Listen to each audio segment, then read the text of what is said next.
Salut la créative, bienvenue dans le salon de thé créatif de la Storia Mimosa pour parler communication, créativité, business, mais autrement. Parce que je suis persuadée que la communication des entrepreneurs créatifs n'est pas celle de n'importe quel business. Ce podcast va t'apporter de l'inspiration et de la motivation pour trouver ta voie. Pour t'aider dans cette quête, des créatifs de tous horizons partagent leur expérience, leurs réussites, leurs doutes et leurs échecs. Je te propose aussi des questionnements, des tips rédac et storytelling pour repenser ta com et raconter ton histoire ou celle de tes produits. Bref, tu l'as compris, dans ce podcast, je te chouchoute toi et toutes les entrepreneurs créatifs. Moi, c'est Carole Fossati. Je suis éditrice, storytelleuse, rédactrice de contenu et mentor en communication. En octobre 2022, je crée la Storia Mimosa pour m'éclater en bossant sur les mots et pour aider les créatives à kiffer leur com. D'ailleurs, tu peux télécharger mon freebie. Deviens ta source d'inspiration pour 10 idées de posts fun en cliquant sur le lien en description. Et petit disclaimer, j'ai décidé ici de parler au féminin générique pour que les femmes soient vues et entendues. Mais que tu sois créateur, créatrice, quel que soit ton genre, tu es le ou la bienvenue. Maintenant que tu sais tout, installe-toi confortablement avec ta boisson chaude préférée. Et bonne écoute! Salut la créative, je suis hyper contente de te retrouver sur le podcast pour une mini-série de 4 épisodes spécialement conçus pour les créatrices et les artisanes dans lesquels on va parler marketing.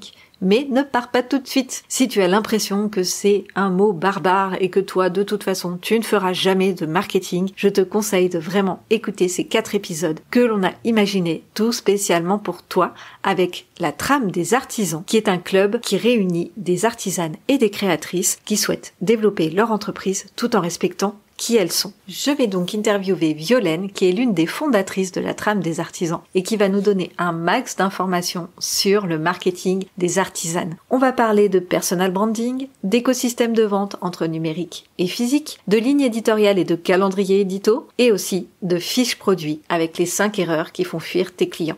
Alors si tu veux rater aucun épisode, abonne-toi au podcast. Je te souhaite une belle écoute créative. Bonjour Violaine, comment vas-tu ? Ah, très bien. Bonjour Carole, je suis contente de te retrouver aujourd'hui.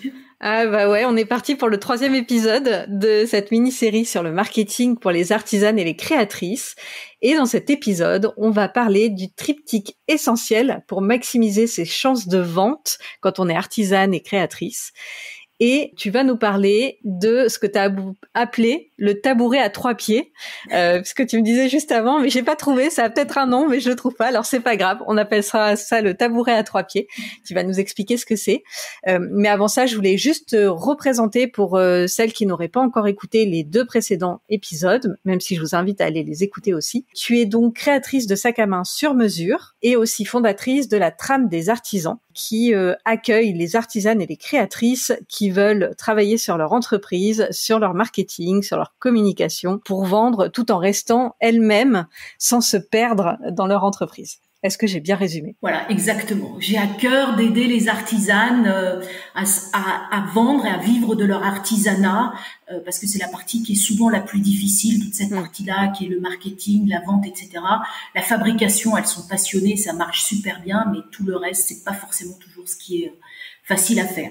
Donc on est là pour en parler un petit peu, puis pour dédramatiser, parce que bon, finalement, c'est pas si compliqué que ça, c'est naturel, il faut rester soi-même et le faire avec passion, comme tout ce qu'on fait quand on crée. Oui, et toi, tu vas nous y aider avec cet épisode-là, qui, je pense, est assez important parce qu'en plus, c'est pas quelque chose dont on parle tant que ça, parce qu'on va souvent parler des réseaux sociaux pour améliorer ses ventes, mais finalement, ce fameux triptyque, souvent, on n'en parle pas et donc on va comprendre pourquoi est-ce que je dis ça. Est-ce que tu peux nous dire ce que tu mets dans ton tabouret à 3 pieds ? C'est quoi les 3 pieds ? Alors, je vais te dire, effectivement, ça t'intriguait beaucoup le tabouret. Mais c'est qu'en fait, l'écosystème de vente d'une artisane et se base sur 3 piliers, sont les 3 pieds du tabouret. C'est pour ça que je te parlais du tabouret. Si tu retires un des 2, ton tabouret, il tient plus debout. Mais là, donc, on a vraiment les 3 pieds, ce triptyque. Donc, le premier, c'est la vente physique, comme ce qu'on a l'habitude de voir et de connaître, etc. Donc, c'est d'avoir une partie de vente physique. Ensuite, l'autre partie qu'on connaît aussi et qu'on essaye de faire, c'est la vente en ligne. Et puis, ce qui a émergé ces dernières années, ce sont les réseaux sociaux. Donc, on va parler d'Instagram plus particulièrement parce que c'est un réseau social qui se prête très bien aux artisanes. Mais ça pourrait être un autre réseau social comme YouTube ou TikTok. Bon, moi perso, j'aime pas du tout TikTok. Mais ce qui est important, c'est que les trois ont chacun leur rôle et sont interconnectés les uns avec les autres. Et il faut pas croire que en ne pas en avoir un ou en avoir qu'un seul, c'est suffisant ou pas suffisant. Donc, on va parler de ces trois piliers: la vente physique, la vente en ligne et le réseau social. Comment est-ce que les trois sont interconnectés? Est-ce que ça te va? Ça me va super. Donc, ce qu'on va faire, c'est que pour démarrer, je vais te demander que tu m'expliques bien pour toi ce que c'est vraiment les trois parties, ce que ça apporte pour les artisanes. Et ensuite, dans un deuxième temps, tu nous expliqueras comment justement fonctionne cette interconnexion entre les trois. Donc, pour démarrer, est-ce que tu peux me dire ce que tu mets précisément derrière la vente physique? Donc, la vente physique, c'est comme dans n'importe quel magasin. Simplement, quand tu es artisane, t'as pas forcément une boutique, t'as pas forcément un magasin. Donc, si tu n'as pas ta boutique, alors c'est pas terrible de dire que tu as une boutique quand tu es artisane. Souvent, tu as une boutique atelier et c'est là où aussi tu produis et tu reçois les clientes à l'endroit où tu produis. Donc ça, c'est vraiment l'idéal quand tu as l'occasion d'avoir un local, mais qui doit être bien placé, qui doit répondre à toutes les conditions de vente. Tu dois pouvoir t'interrompre dès que quelqu'un rentre dans la boutique. Tu dois avoir une vitrine, tu dois avoir toutes ces choses-là. Donc, c'est pas forcément donné à tout le monde et c'est pas forcément quand tu démarres le premier truc que tu as. Et c'est pas parce que tu n'as pas ta boutique atelier que tu peux pas faire de la vente physique. Donc, quelles sont les autres possibilités que tu peux avoir pour faire une vente physique? C'est ce que tu connais, ce sont les marchés, d'accord? Donc, des marchés d'artisans. Alors, les marchés d'artisans, on en parle beaucoup, c'est pas facile parce que si tu vas sur un marché où tu as beaucoup de produits chinois, où les gens viennent juste pour regarder et essayer d'acheter ce qu'il y a de moins cher, ça vaut pas le coup et ça sert à rien de passer ton temps te perdre ton temps sur ces marchés. Ce qui est important quand tu vas être quand tu vas vendre en physique au milieu d'autres personnes, c'est aussi ce qui va se passer quand tu vas être en pop-up star, par exemple, en pop-up store. Tu vas être exposé avec d'autres artisans, d'autres personnes. Et là, il y a quelque chose qui est très important, c'est que les produits que tu proposes sont dans la même gamme de prix que les autres produits. C'est-à-dire que si tes produits sont beaucoup trop chers, toi, ça va donner du prestige à la vente et aux autres artisans. Mais les clients, quand ils vont venir, ils vont voir ton produit très cher au niveau du prix, puis ils vont dire « ouais, non, ça, je peux pas me le permettre ». Et du coup, ça va permettre aux autres artisanes de vendre. C'est très bien pour elles, mais bon, toi, t'auras pas vendu. Donc, c'est important de te situer dans la même gamme de prix. Dire être dans la même gamme de prix, ça veut pas dire être pas cher du tout. Tu peux trouver des marchés où on peut vendre des objets à 200, 250, 300 euros.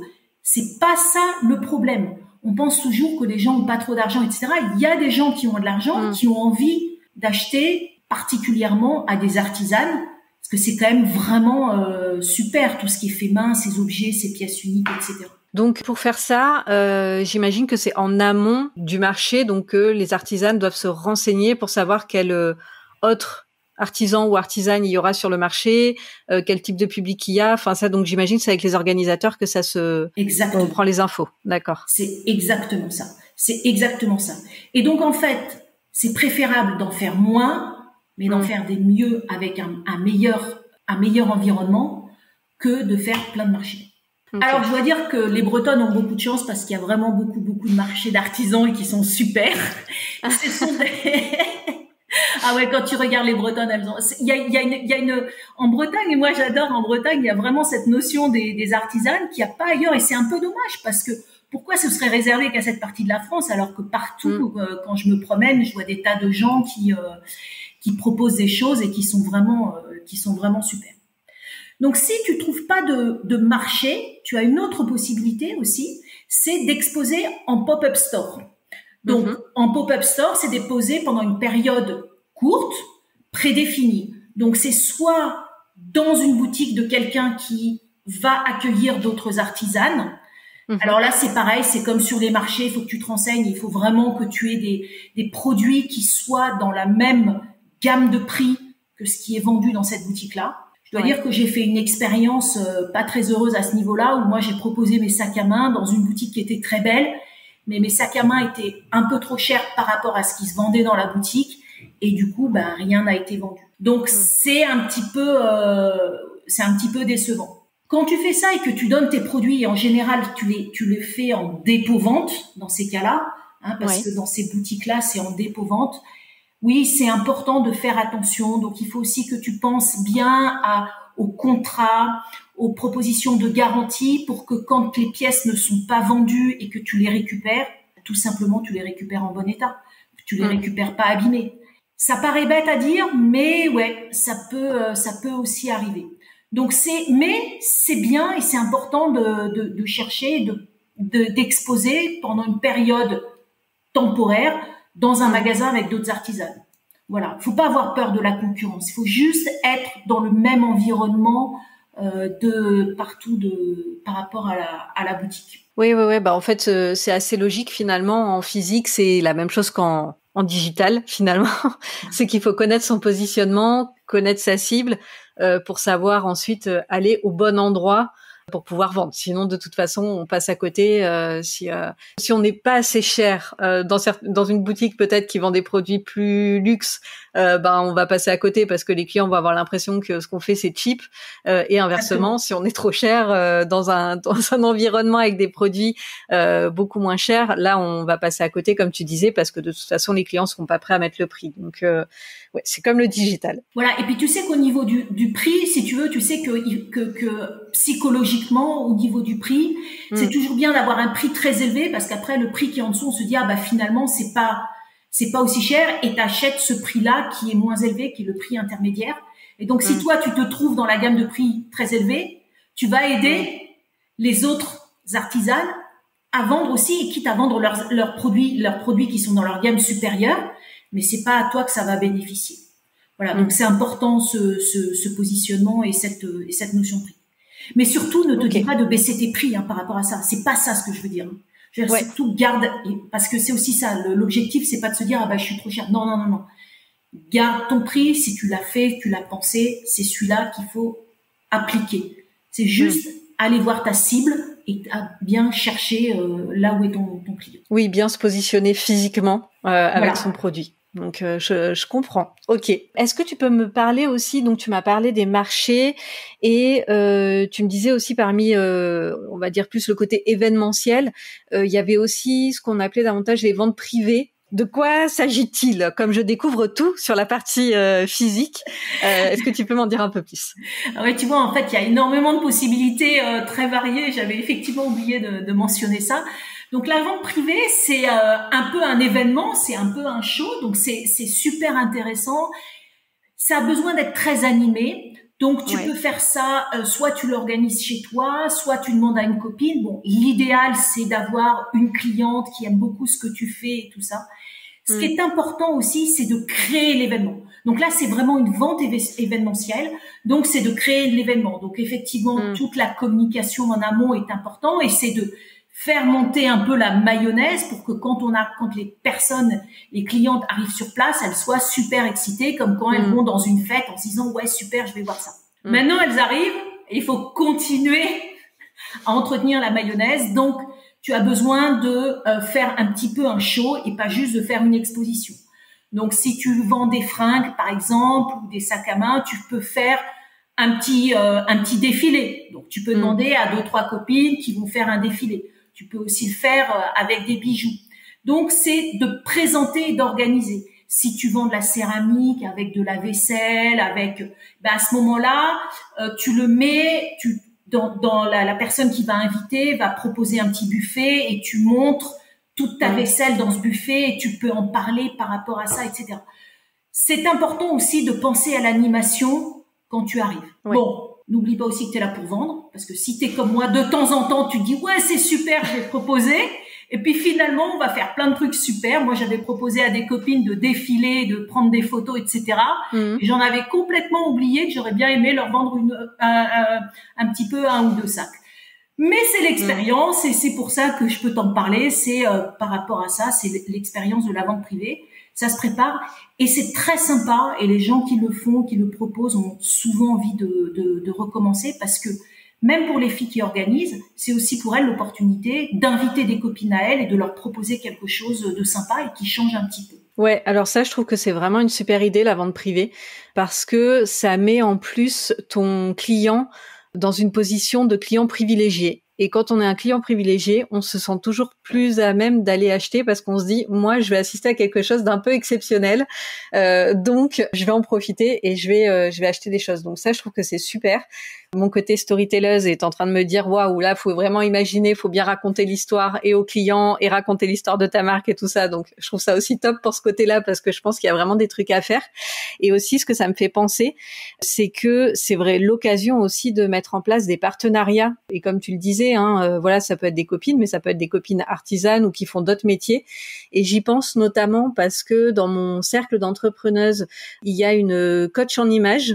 Petit coucou à la Daronne Coaching que vous pouvez retrouver sur Instagram et qui fait des sessions en fait des after-work payants où nous on vient et elle nous conseille sur le type de couleur qu'on doit porter, etc. par rapport à notre couleur de peau, notre physique, nos cheveux, enfin voilà. Et elle est toujours en partenariat avec soit des boutiques qui vendent des vêtements, des bijoux, soit des créatrices. Enfin et en fait elle organise ça et sur place on peut acheter des vêtements, des sacs, des bijoux, etc. Donc du coup ça peut être aussi des partenariats qui peuvent être hyper chouettes. Et tu parlais de céramique. Ça peut être un partenariat avec un salon de thé, un resto, et donc, comme tu disais, on utilise les objets qui ont été fabriqués, on les utilise pendant qu'on mange, qu'on boit, et en plus, du coup, on a une expérience sensorielle qui peut nous donner derrière envie encore plus d'acheter. Donc, je trouve ça vraiment top, même si c'est, je pense, énormément de travail, mais je trouve ça top et je pense que ça vaut le coup s'il y a moyen d'avoir des partenariats, de développer ça. C'est sûr que les partenariats, c'est toujours intéressant et c'est toujours donnant parce que tu partages un petit peu ton public. Ouais, exactement. Et dernière chose que tu m'avais indiqué parmi les événements possibles en physique, c'est la partie plus ouverture de l'atelier finalement et puis démonstration de son savoir-faire. Voilà, c'est ça. C'est de dire, de proposer aux gens de venir chez toi. Alors, si t'as pas envie d'ouvrir et de dire que tu ouvres à certains horaires, tu proposes et tu leur dis sur rendez-vous de venir te rendre visite, etc. Donc ça, c'est surtout très intéressant quand tu fais des produits sur mesure. D'accord? Oui. Un peu comme quand tu allais voir la couturière et que tu lui parlais. Et tu vois tu regardes quelle est la fringue que tu veux qu'elle te fasse et que tu discutes, etc. Donc quand tu fais des produits sur mesure où on va choisir la matière, où on va choisir les couleurs, où on va regarder un petit peu ce qui se fait, tu ouvres ton atelier et tu le présentes. Voilà, ça c'est aussi quelque chose de très intéressant. Je pense que aussi ça s'adresse quand même à une clientèle un petit peu de luxe, un petit peu VIP, un peu parce que c'est un privilège. Mais alors là, tu établis un contact avec la cliente exceptionnel parce que tu es en one-on-one, tu lui parles, tu l'écoutes, tu as pris rendez-vous. Enfin, c'est vraiment, c'est des rapports privilégiés, quoi. Ouais, ça me fait penser à autre chose. C'est pas tout à fait ce que tu dis, mais à Montrouge, une fois par an, je sais plus quelle journée, c'est une journée particulière. Je me demande, c'est pas la journée du patrimoine où ils font ça, mais en fait il y a pas mal d'ateliers d'artistes à Montrouge et donc en fait cette journée-là, tous les ateliers d'artistes sont ouverts et donc voilà, n'importe qui peut y entrer et l'artiste est là pour nous accueillir, nous présenter son travail, etc. Et donc je dis ça. Alors là évidemment c'est la ville qui l'organise, mais je pense à certaines villes, villages où il y a particulièrement beaucoup d'artisans ou de créateurs, ça pourrait valoir le coup d'essayer de voir soit avec la mairie, soit avec des associations de quartier, etc. S'il peut y avoir des choses qui peuvent se faire comme ça, pareil en collectif, où il y a une journée ou plusieurs journées dans l'année où les ateliers sont ouverts et qui permettent de faire entrer le public. Donc là, on n'est pas tout à fait dans exactement ce que tu disais, mais voilà, ça m'y a fait penser, donc je partage. Non, mais c'est ça, c'est aussi le contact physique avec ta cliente. Parce que maintenant, on a toujours tendance à dire on vend en ligne, on vend en ligne, on vend en ligne. Moi, ce que j'ai envie de dire aussi, c'est super la vente en ligne pour les périodes un peu plus creuses, pour autre chose, pour compléter.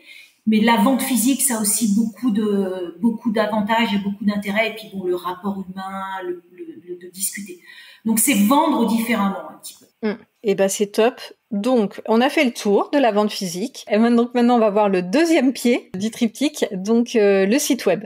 Alors, est-ce que tu peux dire en quoi, bon, même si on a déjà un petit peu des réponses, je pense, en tête, mais voilà, en quoi le site web va être hyper important pour travailler sur ses ventes? Alors maintenant, même si tu as une boutique, quoi que ce soit, si tu n'as pas de site web, il n'y a pas de crédibilité. C'est tellement commun, ça fait tellement partie de la première chose, c'est donne-moi l'adresse de ton site web que j'aille voir.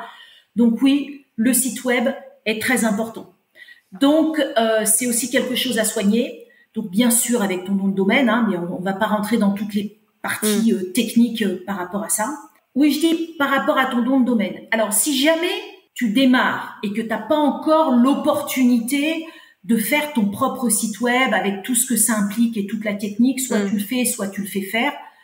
Bon, au passage, tu sais que avec la trame, moi, ce que j'aime bien, c'est faire des partenariats et on en parlait. Tu vois, on travaille ensemble sur la partie storytelling et on va travailler ensemble sur la fiche produit, comment aider les artisanes pour créer de belles fiches produits, des fiches produits qui donnent envie de vendre, etc.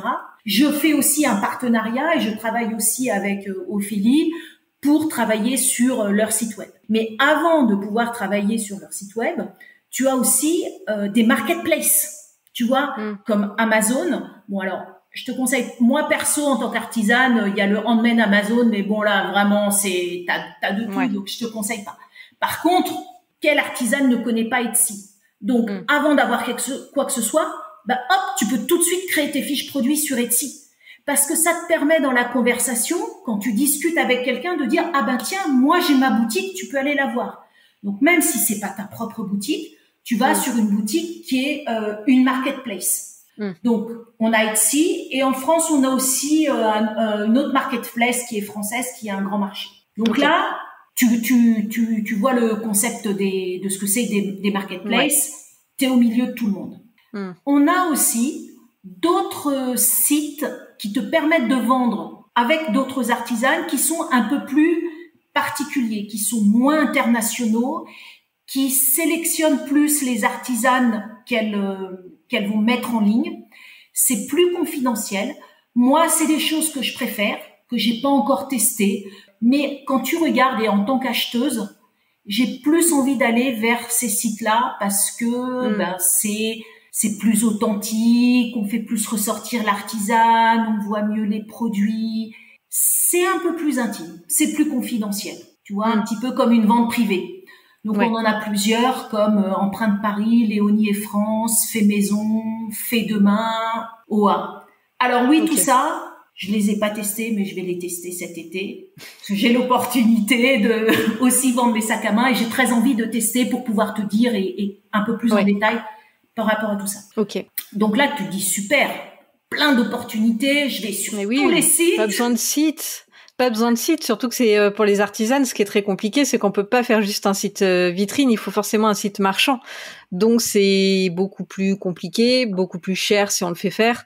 Donc là, tu nous vends du rêve avec toutes les marketplaces.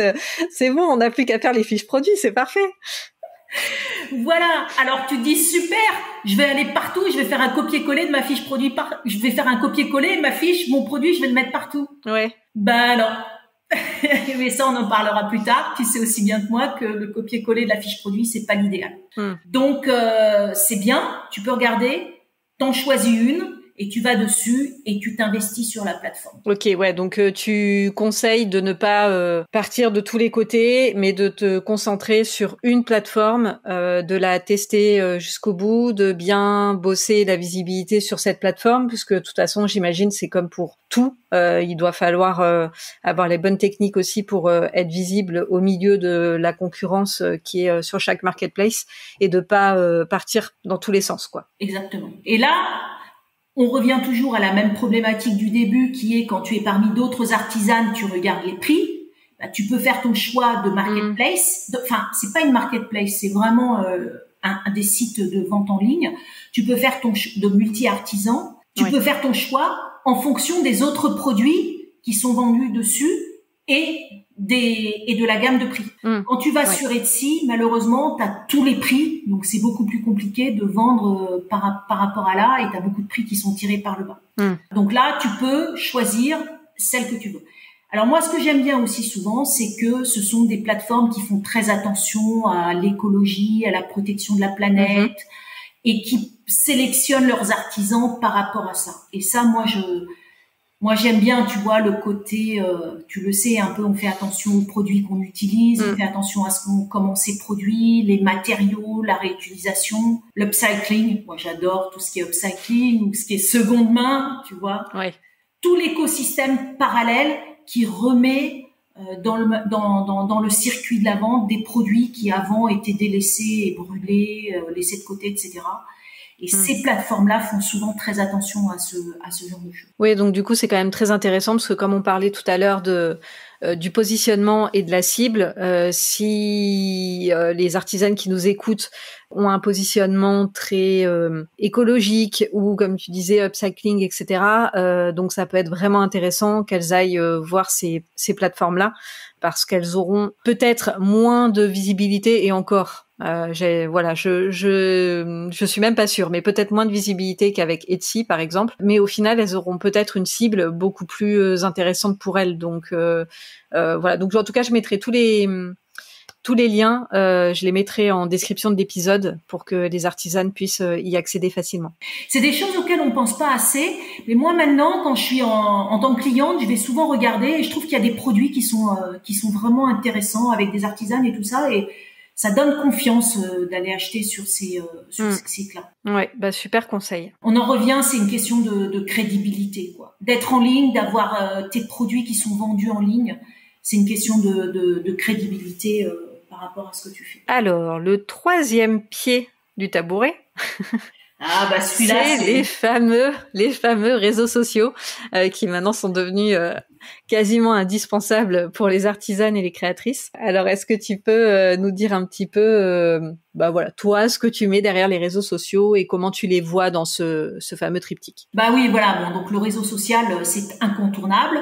Il y en a plusieurs. Il y en a deux qui sont assez efficaces pour les artisanes. C'est YouTube ou TikTok. Donc c'est tout ce qui est vidéo pour montrer ce que tu fais, et Insta, d'accord. Moins LinkedIn parce que c'est un peu plus corporate, professionnel, etc. Mais si tu as envie de te lancer là-dedans, il faut pas hésiter. C'est pas la peine d'aller sur tous les réseaux sociaux. Un réseau social. Alors par contre, il y a un grand espoir. On dit ouais, je vais aller sur Insta et puis je vais vendre sur Insta et tout. Tout le monde me dit qu'elle peut vendre sur Insta, que ça peut absolument super parce qu'évidemment, qu'est-ce que tu vois? Tu vois l'histoire de celles qui réussissent. Évidemment, elles te racontent pas comment elles ont galéré derrière et tout ce qu'elles ont fait. Et j'ai creusé un petit peu et en fait, quand on te dit je vends sur Insta, c'est parce qu'elles amènent leur trafic à partir d'Insta, mais elles amènent leur trafic sur le site web. Et on en revient au fait qu'il y a le site web. C'est-à-dire que toute la communication, le fait de se faire connaître, c'est via Insta. Elle donne envie aux clients d'acheter, elle donne envie sur ses produits, mais la vente se conclut sur le site web. Donc soit ton site web, soit tes fiches produits sur une plateforme de vente. Et donc c'est pas un problème, c'est pas grave. Il faut pas se dire ouais non mais j'ai pas fait de vente directe via Insta. Juste, c'est galère. T'imagines, tu reçois une commande en message privé, comment tu te fais payer, t'envoies un lien, etc. À travers un site web, tout est automatisé. C'est quand même beaucoup plus simple. La personne, elle sélectionne le produit, elle a toute la description, elle paye immédiatement.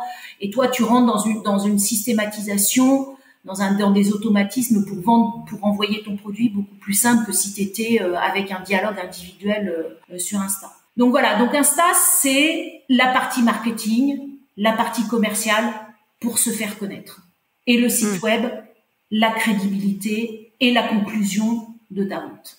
Oui, bah c'est assez intéressant parce qu'en fait finalement le réseau social que l'artisane va choisir pour communiquer, ça va lui servir autant pour comme tu dis, son site web et finir de conclure la vente, ou sa boutique si elle a sa propre boutique, ou le pop-up store quand elle va communiquer, ou la vente privée si elle fait des ventes privées.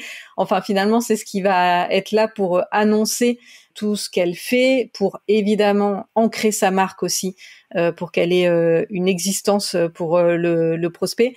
Mais du coup, c'est vrai que c'est vraiment là où on va communiquer et je comprends que tu dises que c'est pas là où on fait directement les ventes. Si à un moment donné on commence à avoir un petit peu plus de ventes, en effet, c'est pas gérable de faire ça via Insta, voire même d'ailleurs, je pense aussi le danger, c'est que ça ne doit pas protéger juridiquement et que s'il y a un problème, le colis est pas reçu, l'objet est endommagé dans le colis, enfin d'un côté comme pour le client comme pour la vendeuse, je pense que de passer par un site, que ce soit le sien ou un site tiers, ça doit quand même permettre de protéger les deux parties en fait au moment de la vente. Exactement, et c'est beaucoup plus organisé et en fait toi t'as besoin de gagner, tu sais, c'est comme tout, il faut perdre un minimum de temps pour passer le plus de temps possible à créer et le moins possible à vendre. Et en fait, si tu fais tes ventes directement avec Insta, tu perds énormément de temps. C'est pas du tout efficace. T'arrives pas à avoir un process automatique, systématisé. Parce que pour gagner du temps, il faut systématiser tes process. T'as besoin de systématiser tes process, de toujours faire la même chose. Et sur les réseaux sociaux, c'est vraiment pas ce qui est facile. Donc la systématisation, c'est de les renvoyer là où tu peux conclure une vente. Et effectivement, après, tu as toutes les conditions de vente, toutes ces garanties-là qui sont beaucoup plus importantes, et pour toi, et pour l'acheteuse. Ouais. Mais par contre, c'est pas à négliger. Donc, on en revient à notre triptyque. La vente physique, tout le temps ou temporairement, le site web et la communication avec Insta. Et les trois ensemble, liés, fonctionnent très bien. Je voulais juste rebondir sur les réseaux sociaux parce que c'est vrai qu'on n'a pas parlé d'un réseau et qui pourtant me semble assez intéressant pour les artisanes, c'est Pinterest. Je suis pas du tout une spécialiste de Pinterest. Je vais pas me poser en grande spécialiste sur le sujet, mais je pense que ça peut être un réseau assez intéressant pour communiquer parce qu'on peut, si on a un site internet, qu'on a un blog, on peut renvoyer sur nos articles de blog. On peut travailler le référencement, mais de manière beaucoup plus simple que ce qui peut se faire sur un site internet. Et on peut être sur Etsy et travailler sur Pinterest et renvoyer sur ses produits. Et ce qui est assez intéressant, c'est que c'est un réseau qui est utilisé par deux publics intéressants pour les artisanes. Il y a beaucoup d'architectes d'intérieur, de décoratrices qui utilisent ce réseau pour se faire des murs d'inspiration. Et donc, elles peuvent utiliser en fait vos photos de création, voilà, d'objets ou de choses comme ça, pour se dire ah bah tiens, ça c'est mon mur d'inspiration pour tel et tel client. Donc c'est assez intéressant. L'autre public qui est assez intéressant sur Pinterest, c'est et alors là je dis en connaissance de cause parce que je l'ai fait, les futurs mariés qui font des murs pour préparer la déco, la coiffure, les vêtements, les chaussures, les accessoires, bref, un petit peu tous ces trucs. Et moi je sais que j'ai trouvé beaucoup de choses sur Pinterest et j'ai trouvé des objets d'artisanes qu'ensuite j'ai pu aller acheter. Donc c'est aussi un réseau qui a pas négligé. On a tendance un peu à le mettre de côté celui-là, mais je pense qu'en fonction du public qu'on a, encore une fois, et de sa cible, ça peut être intéressant d'aller creuser de ce côté-là. Tu as tout à fait raison. Effectivement, on n'en parle pas beaucoup. Moi, je suis pas beaucoup dessus, mais c'est quelque chose à creuser. Et c'est un réseau qui est là c'est un réseau de recherche un petit peu comme Google. Et lui, il a un intérêt, c'est qu'il te redirige sur ton site. Mais par contre, t'as besoin d'avoir vraiment ton site web derrière, etc. Parce que l'objectif de Pinterest, c'est de rediriger sur ton site. Et alors, parce qu'on a un peu triché, parce que tu m'as parlé d'un triptyque, mais tu m'as gardé quand même une petite option supplémentaire et qui en plus n'est pas des moindres, la fameuse fiche Google. Alors, est-ce que tu peux quand même nous parler aussi de ce point-là qui est pas à négliger non plus pour les artisanes? Oui, effectivement, je parlais du triptyque parce qu'en fait, la fiche Google, c'est une évidence. Maintenant, tu dois créer ta fiche Google et être référencé sur Google avec ta fiche Google pour pouvoir récupérer des avis par rapport à ça. Alors, la fiche Google, elle est très, très intéressante, particulièrement intéressante quand t'as une boutique en physique. D'accord? Parce que tu le sais aussi bien que moi que quand tu fais une recherche sur des produits physiques, ce qui est local ressort en premier. Donc, grâce à ta fiche Google, tu vas pouvoir ressortir. Donc, c'est aussi grâce à ta fiche Google que tu vas pouvoir attirer des clientes chez toi pour faire visiter ton atelier ou pour proposer ton pop-up store, etc. Donc, oui, la fiche Google, ça fait partie, c'est un peu comme ta carte de visite, hein. Je veux dire, t'as une carte de visite, voilà, ta fiche Google, c'est ta carte de visite, c'est ta carte de visite virtuelle. Ok, mais indispensable, et je pense que c'est quand même bien de le rappeler parce que même si t'as l'impression que c'est une évidence, des fois les choses évidentes pour nous ne le sont pas pour tout le monde, donc c'est pas mal de le redire. Et alors, donc là on a parlé de tout. Peut-être qu'on a fait un petit peu peur à certaines auditrices en se disant bon là, s'il faut que je fasse tout ça, mais mon Dieu, comment je vais me sortir de ce truc-là. Est-ce que tu peux nous dire justement donc comment tout ça s'est connecté? Est-ce que s'il nous manque un pied, bon, on a bien compris qu'on est un peu instable, mais comment est-ce qu'on peut quand même s'en sortir surtout quand on débute, on peut pas encore avoir les 3 pieds du tabouret. Est-ce que tu peux nous dire un petit peu à la fois ce que ça apporte d'avoir les 3 et en même temps comment on s'en sort? Il y a un peu de questions, donc je suis désolée, mais en même temps comment on s'en sort si on peut pas tout de suite avoir le tabouret parfait? Donc si t'as pas le tabouret parfait, tu commences par un pied à la fois. Donc tu commences, alors en général quand t'es artisan, le premier truc que t'as envie de faire, c'est d'aller sur un réseau social parce que quand même t'es très fier de présenter ce que t'as fait. Ça t'as envie de le montrer. Donc tu vas naturellement sur le réseau social de ton choix. Et tu publies naturellement, tu publies naturellement, comme tu as envie, comme ça te vient, etc. Quand tu commences à être un peu à l'aise pour publier, tu sais ce que je vais te dire. Je vais te dire, tu penses à ta ligne éditoriale, etc. Et ça, on en avait parlé ensemble très longuement la dernière fois. Et tu choisis soit de vendre en ligne, soit de vendre en physique. Et là, tu te concentres sur ce pilier-là, tu mets en place.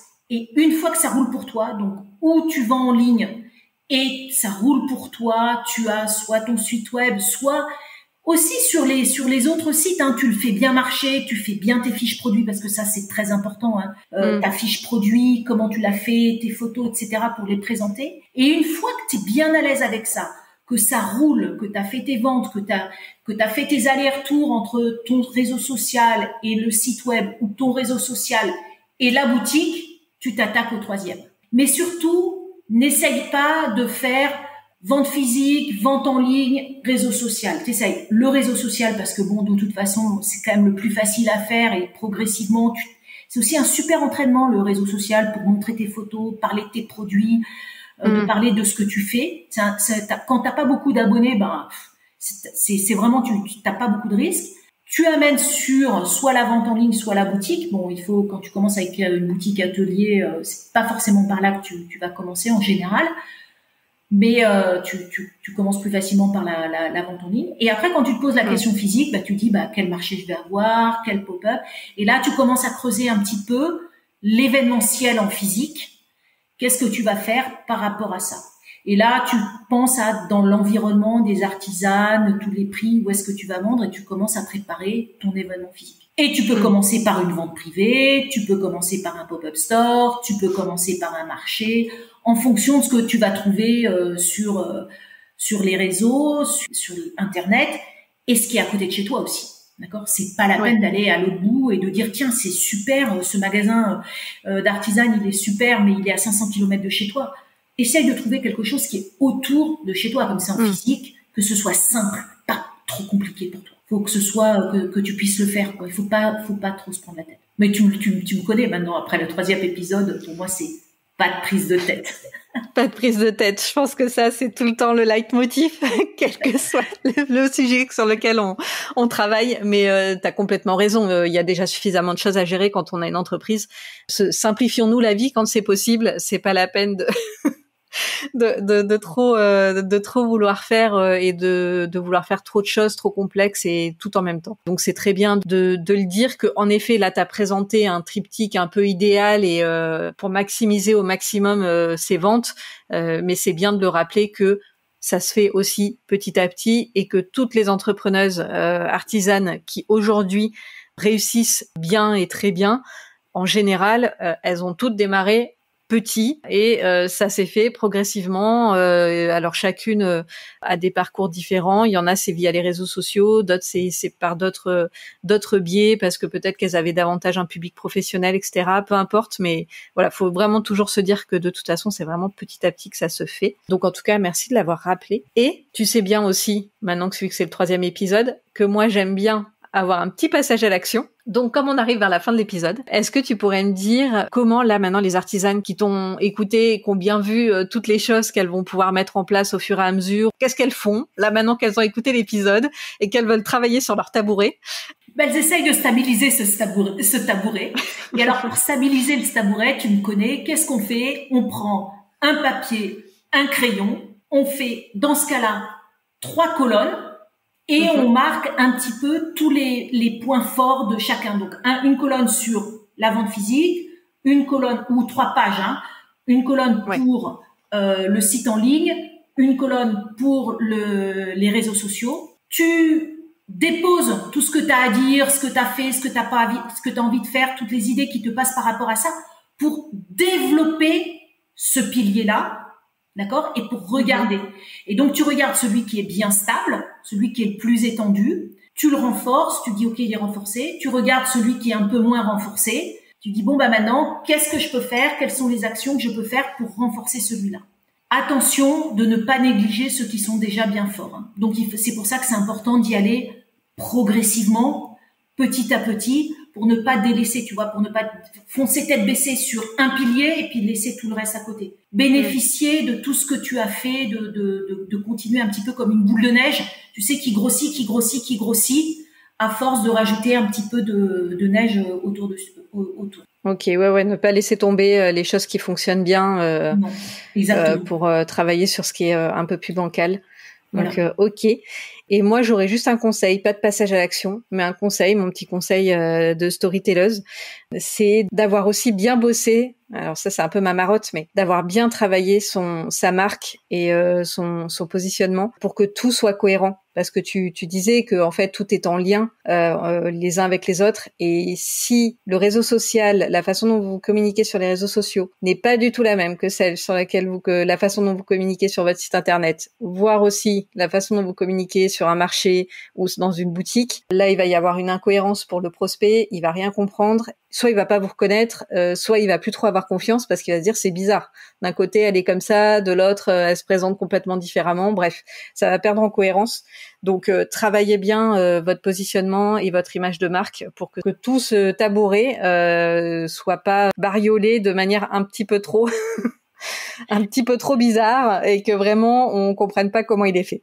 Cette cohérence est importante pour ton prospect, mais aussi pour toi, pour te faciliter ta vie de communication et te faciliter les ventes. Eh ben écoute, je te remercie beaucoup pour tout ça. On a parlé du site internet et le 4e épisode, on va rentrer un peu dans le vif du sujet puisqu'on va parler de la fiche produit. Alors, est-ce que tu peux nous teaser un tout petit peu ce dernier épisode ?